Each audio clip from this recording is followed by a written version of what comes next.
Hello and welcome to the W. Mason Coach Report with head men's basketball coach Joe Mihalich. Welcome, Coach.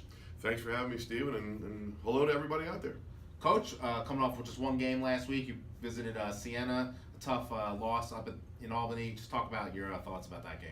Yeah, disappointing. You know, you and I remember this all too well. 2 years ago, when we had our regular season champion, CAA championship team, we went there and a similar thing happened. So disappointing. We laid an egg 2 years ago. We kind of did the other night.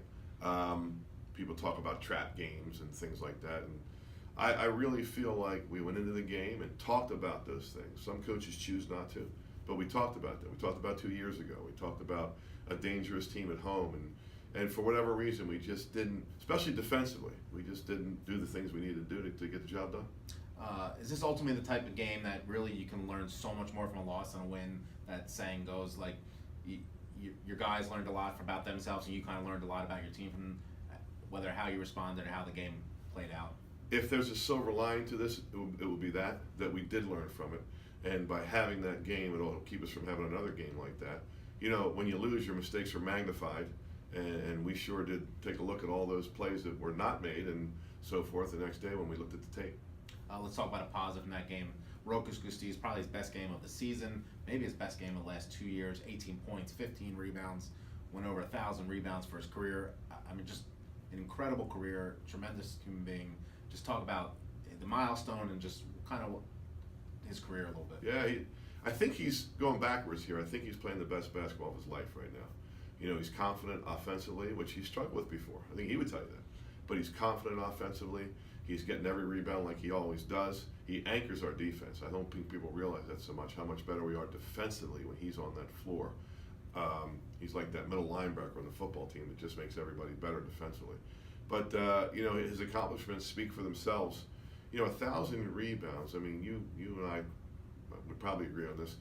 Would that be comparable to like 1,800 points? Absolutely. You know, like absolutely. it's people don't understand that how hard it is to get 1,000 rebounds. There's two players in the entire nation right now that have 1,000 rebounds. Is that right? Angel Delgado, Seton Hall, and Rokas Gustiz of Hofstra. Pretty good company, right? Yeah.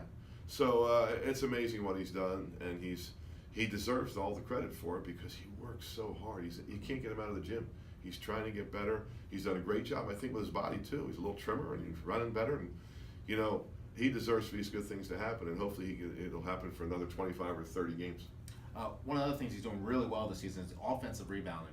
You know, people might think he's always getting his offensive rebounds off his own misses, but he shot 7 of 10 from the field against Siena and still had whatever it was offensive rebounds, and he leads the nation in offensive rebounds right now. Just talk about that part. You said a lot of his aspects of his game haven't gotten better. Can you talk about that aspect a little bit? He just, it's almost something you can't teach. I wish I could stand here and say, you know what, we taught him how to do that. It would be a lie. He just has this innate ability to have a nose for the ball. In other words, where's that ball come? He's the strength of the strongest man I've ever been around, and incredible hands. And he just, you know, and the will to rebound the basketball. So throw all those things together, and you're going to get a guy that can really get offensive rebounds. So that game at Siena started a stretch where your next 7 games are either in New York, New Jersey, short trips, wait for your team to, you know, possibly get a nice roll here. Talk about that scheduling philosophy and how important, you know, really obviously the next 3 weeks is before you head into CA play. It's funny, I just bumped into Larissa Anderson, our incredible softball coach, and we were talking about scheduling and how hard it is. It's the hardest part of the job, not the most important. Recruiting is more important. Coaching and teaching is more important, but how hard scheduling is. There's so many things you can't control. And so what you mentioned is good. Most of them, in fact, all of them are, well, we got Malloy at home, but most of them are away, which is okay. That's where they need to be. We even have an away home game because we have to play in Manhattan at Adelphi due to, you know, winter graduation. So you know, all the games are going to be very similar to Siena. We've had this conversation with the team. You know, they're very good games against difficult opponents on their home courts where they're better. And if we don't come to play, we're going to have a lot of frustrating nights. So you got Malloy tomorrow night here, a local rival. Obviously, a way for your team to get back on track in the winning column. What do you hope to gain from your team from tomorrow night's game? Very unfamiliar opponent for your guys, really. Well, one of the battle cries we had after our game was what a Winston Churchill quote: "We've identified the enemy, and it is us." So whether we're playing Malloy tomorrow night or Auburn or Dayton, we need to. It's about us. That sounds corny, but it's about us. We need to come out and play the game the way it's supposed to be played. There's only one way to play, We did it for 3 nights in Charleston. We didn't do it up in Albany, and we got to get back to playing the game the right way.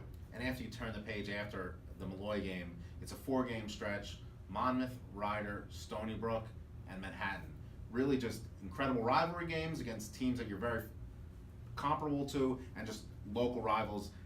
How important is that 4-game stretch as you develop this team? Well, it's what we've been talking about. I mean, as I mentioned already, it's very similar to that Siena game. So it's this is a stretch where we need to play some good basketball. Every night will be a challenge, and if we can play good basketball, it'll do what we always want to do with our non-conference schedule: get ready for CAA play. Well, Coach, we wish you good luck tomorrow, and we'll talk to you again next week. Thank you, Stephen. Thanks for everything. And we thank you for joining us in the W. Mason Coaches Report with head men's basketball coach Joe Mihalich.